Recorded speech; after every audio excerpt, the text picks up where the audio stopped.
I was 18 years old when I got married. I belonged to a very conservative family, a Baloch family, where good daughters never say no to their parents. My father wanted me to get married, and all I said was, if that makes you happy, I'll say yes. And of course, it was never a happy marriage. Just about after 2 years of getting married, about 9 years ago, I met a car accident. Somehow my husband fell asleep and the car fell in the ditch.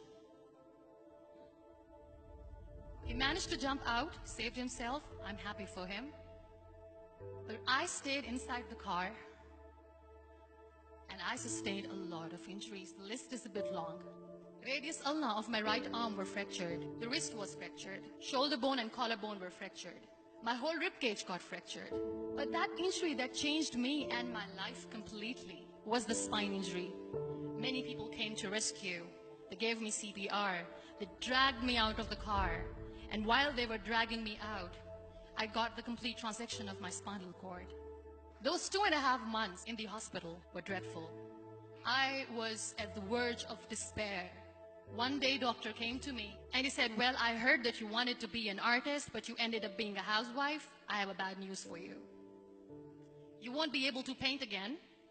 Next day, doctor came to me and said, your spine injury is so bad, you won't be able to walk again. I took a deep breath and I said, it's all right.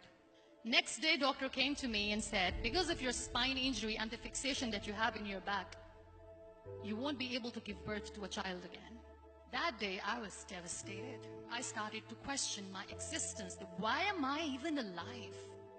So what kept me going was, one day I asked my brothers, I know I have a deformed hand, but I'm tired of looking at these white walls in the hospital and wearing these white scrubs. Bring me some colors, bring me some small canvas. I want to paint. So the very first painting I made was on my deathbed, where I painted for the very first time. What an amazing therapy it was. Without uttering a single word, I could paint my heart out. I could share my story. People used to come and say, what lovely painting, so much color. Nobody could see the grief in it. Only I could. And that day I decided that I'm going to live life for myself. I am not going to be that perfect person for someone. I am just going to take this moment and I will make it perfect for myself. That I'm going to fight my fears. So I wrote down one by one all those fears. And I decided that I'm going to overcome these fears one at a time. You know what was my biggest fear? Divorce. But the day I decided that this is nothing but my fear, I liberated myself by setting him free. And I made myself emotionally so strong that the day I got the news that he's getting married, I sent him a text that I'm so happy for you and I wish you all the best. And he knows that I pray for him today. Number 2 was, I won't be able to be a mother again. And that was quite devastating for me. But then I realized there are so many children in the world, all they want is acceptance. So there is no point of crying, just go and adopt one. And that's what I did.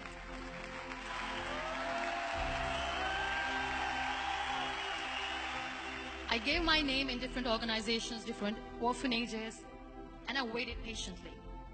2 years later, I got this call from a very small city in Pakistan. I got a call and they said, are you Muniba Mazari? There is a baby boy and would you like to adopt? I could literally feel the labor pain. I said, yes, yes, I am going to adopt him. I am coming to take him home. And that day, I was 2 days old, and today he's 6.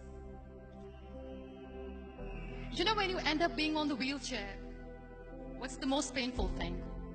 People think that they will not be accepted by the people because we, in the world of perfect people, are imperfects. So I decided to appear more in public. I started to paint. I have done a lot of modeling campaigns. I decided that I'm going to join the national TV of Pakistan as an anchor person. I became the National Goodwill Ambassador for UN Women Pakistan, and now I speak for the rights of women, children. I was featured in BBC 100 Women for 2015. I'm one of the Forbes 30 under 30 for 2016. So when you accept yourself the way you are, the world recognizes you. It all starts from within. We have this amazing fantasy about life. This is how things should work. This is my plan. It should go as per my plan. If that doesn't happen, we give up. I never wanted to be on the wheelchair. Never thought of being on the wheelchair. This life is a test and a trial, and tests are never supposed to be easy. So when you're expecting ease from life, and life gives you lemons, then you make the lemonade, and then do not blame life for that. It is okay to be scared. It is okay to cry. Everything is okay, but giving up should not be an option. They always say that failure is not an option. Failure should be an option, because when you fail, you get up, and then you fail, and then you get up, and that keeps you going. Embrace each and every breath that you are taking. Celebrate your life. Live it. Don't die before your death. Real happiness lies in gratitude. So be grateful, be alive, and live every moment.